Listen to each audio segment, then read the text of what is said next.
معلكي كمسي معلكي تصبقوا أيتبل ناي 8 عامت فلتات مفلاد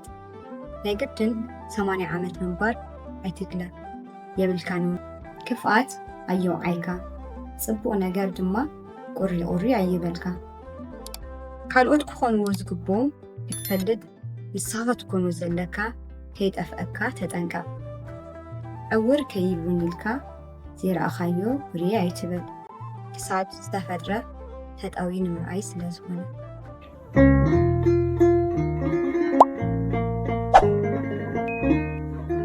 በስመ አብ ወወልድ ወመንፈስ ቅዱስ አሐዱ አምላክ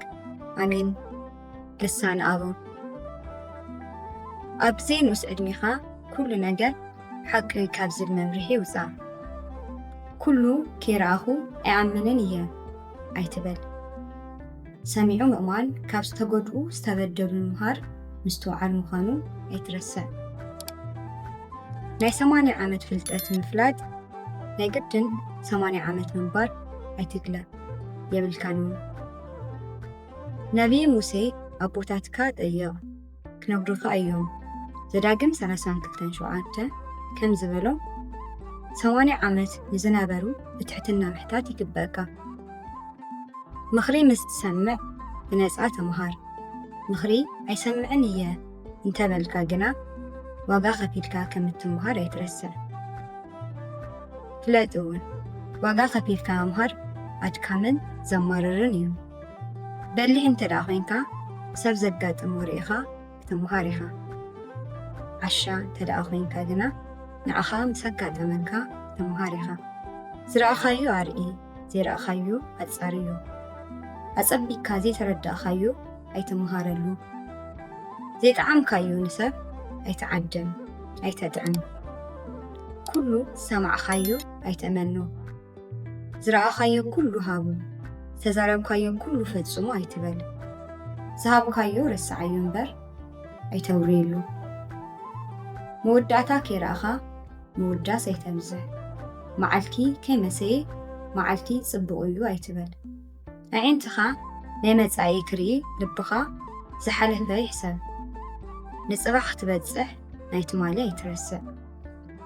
እቲ ኸዶን ከይጠፍአካ ዝመጽኻዮ ኣይትዘንግዕ ናይ ኣቦታትካ ጽቡቕ ስራሕ ኣብነት ግበር ካብ ዝሓለፍዎ ህይወት ተምሃር እምበር ኣመስጋንን ወቓስን ኣይትኹን ካልኦት ክኾንዎ ዝግብኦም ክትፈልጥ ንስኻ ክትኮኑ ዘለካ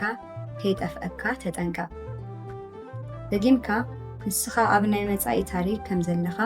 ፍለጥን ዘክሩ ክፍኣት ኣየውዓይካ ጽቡቕ ነገር ድማ ቁሪ ኣይበልካ ንኽፍኣት ዓቕሚ ተደኣ ኣለካ ንጽቡቕ ነገር ድማ ዓቕሚ ከም ዘለካ ፍለጥ ተግባርካ ናይ ምርጫኻ ውፅኢት ስለ ዝኾነ ሕሰበሉ ንገንዘብ ዝምልሶ ናይ ገንዘብ ሕቶ ጥራሕ እዩ እሞ ኩሉ ነገር ገንዘብ ይርከበሉ እዩ ኢልካ ኣይትሕሰብ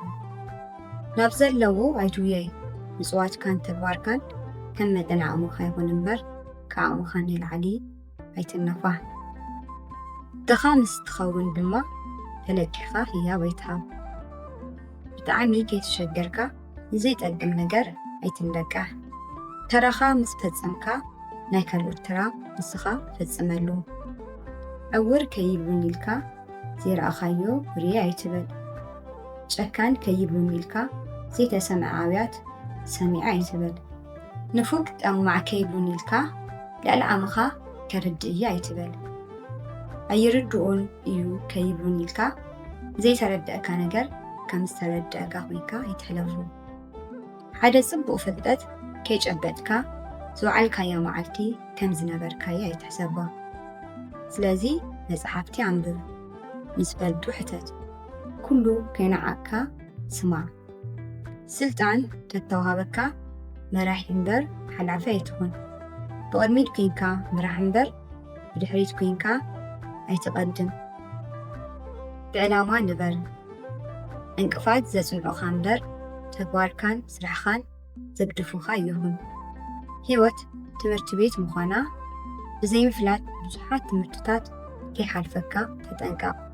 ናይ ግዜ መከራ ፈተውትኻ ኣይትረስዕ ናይ ሎሚ ሰብ ጥራሕ ኣይትኹን ናይ ትማሊ ሕሳብ ምክንያቱ ክሳብ ዝተፈጥረ ተጣዊ ንምርኣይ ስለ ዝኾነ ወስብሐት ለእግዚአብሔር።